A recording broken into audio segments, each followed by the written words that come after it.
Book 2, Canto 10.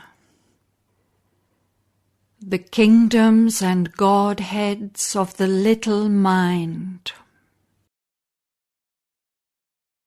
In those bright realms are mind's first forward steps, ignorant of all, but eager to know all.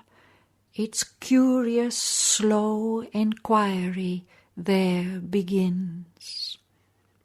Ever its searching grasps at shapes around. Ever it hopes to find out greater things. Ardent and golden gleamed with sunrise fires, alert it lives upon invention's verge. Yet all it does is on an infant's scale, as if the cosmos were a nursery game, mind, life, the playthings of a Titan's babe. As one it works who builds a mimic fort, miraculously stable for a while, made of the sands upon a bank of time, mid an occult eternity's shoreless sea. A small, keen instrument the great puissance chose, an arduous pastime passionately pursues. To teach the ignorance is her difficult charge. Her thought starts from an original nescient void, and what she teaches, she herself must learn, arousing knowledge from its sleepy lair. For knowledge comes not to us as a guest called into our chamber from the outer world, a friend and inmate of our secret self. It hid behind our minds and fell asleep, and slowly wakes beneath the blows of life. The mighty daemon lies unshaped within. To evoke, to give it form, is nature's task. All was a chaos of the true and false. Mind sought amid deep mists of nescience.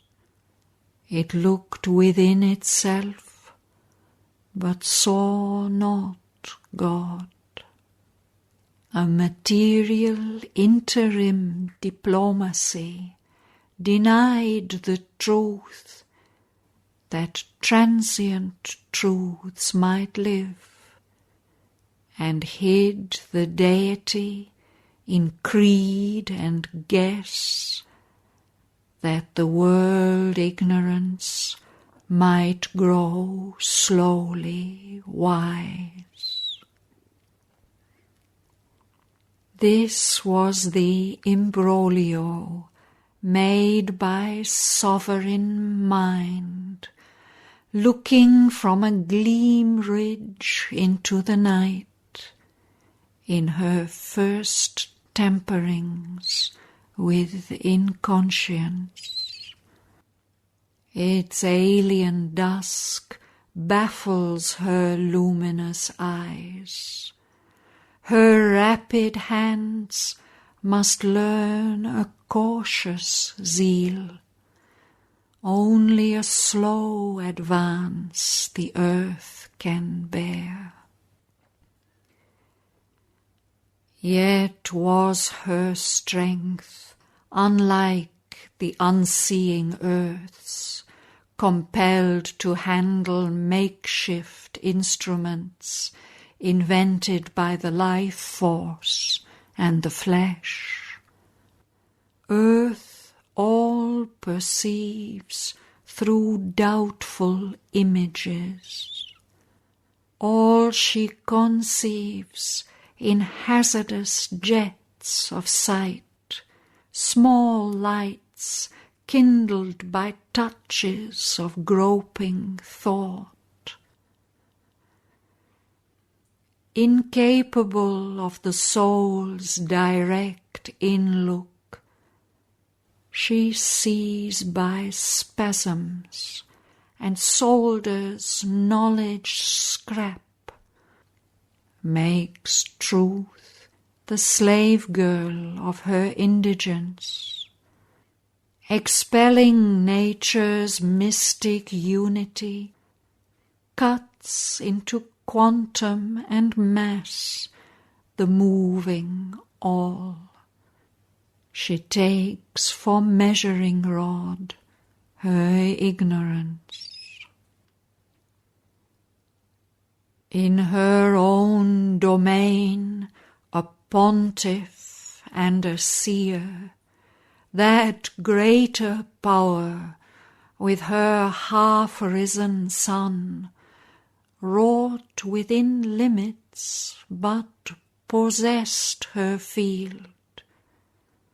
She knew by a privilege of thinking force, and claimed an infant sovereignty of sight.